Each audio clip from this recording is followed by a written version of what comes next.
The legislature got off to a heated start when it resumed here at Queen's Park today, with Doug Ford's government trying to change the channel on the Greenbelt scandal.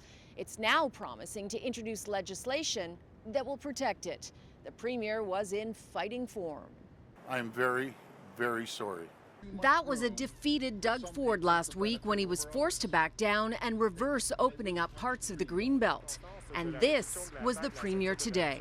Mr. Speaker, I could spend another half an hour telling you why the province is 1,000 times better now than it was. Stop the clock. Doug Ford is fighting for his political life and faced a barrage of questions in the legislature. Why would anyone trust this government to fix a disaster of their own making?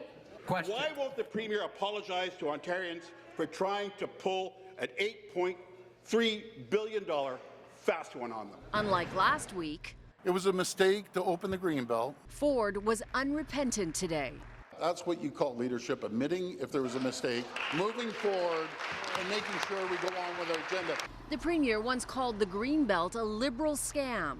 That's just a field with a bunch of weeds. But today, his new Minister of Housing announced he will introduce legislation to return the land removed for housing back into the protection of the Greenbelt and codify the boundaries with legislation.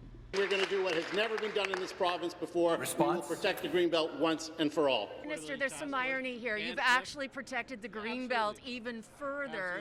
So your whole scheme backfired. The whole issue backfired on you. I'm cognizant of the fact that this government will have protected the Greenbelt. This government will have added Unwillingly. more land. Will it be enough to stop the bleeding?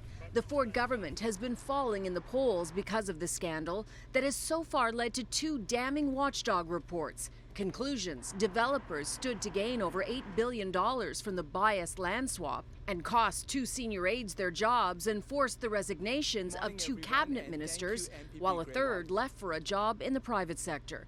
Some of Ford's ministers didn't even want to utter the word Greenbelt. Instead, they stayed on script. Can your government recover from the Greenbelt scandal? You know what, we're going to be building Ontario in every capacity. Well, I'm looking forward to continuing to build Ontario. You're not going to touch the Greenbelt scandal, are you? The opposition will try and keep the scandal alive as long as possible. Green Party leader Mike Schreiner has asked the Integrity Commissioner to trigger a public inquiry, saying Doug Ford shouldn't get a get-out-of-jail-free card just because he made a reversal at the 11th hour.